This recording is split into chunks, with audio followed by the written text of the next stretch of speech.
অনুধাবন করার চেষ্টা করুন। এটা আমি আমার নিজেকেও বলবো। প্রজন্মের ভাষাকে পড়ার চেষ্টা করুন। আমাদের প্রধানমন্ত্রী যিনি আছেন, মাননীয় প্রধানমন্ত্রী, উনার সন্তান যেই প্রজন্মের, আমরা একই প্রজন্মের, আমাদেরকে ধারণ করার চেষ্টা, আমি চাইবো আপনারা সবাই আমাদেরকে ধারণ করার চেষ্টা করবেন।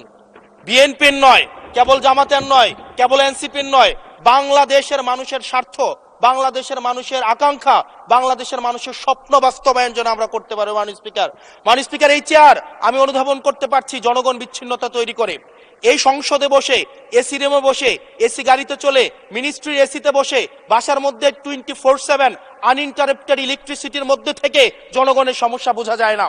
এই জন্য এই সংসদে যখন আমরা দাঁড়াই, আমরা জনগণের সমস্যা অনুধাবন করতে পারি না।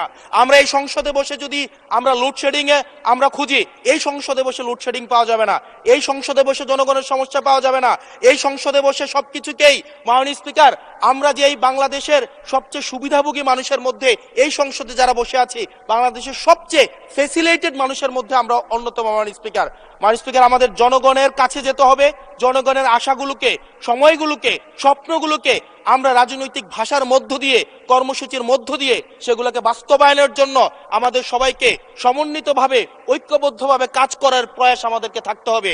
আবার যদি আমরা বিভাজনের রাজনীতিতে যাই, তাহলে সেখান থেকে বিএনপি বেনিফিটেড হবে না, এনসিপি বেনিফিটেড হবে না, জামাতে ইসলামী বেনিফিটেড হবে না, সেইখান থেকে বেনিফিটেড হবে আমরা জুলাইতে যাদেরকে আমরা পরাজিত করেছি, তারা বেনিফিটেড হবে। মাননীয় স্পিকার, ধন্যবাদ। ওকে, লাস্ট মিনিট। সেজন্য আজকে এই সংসদ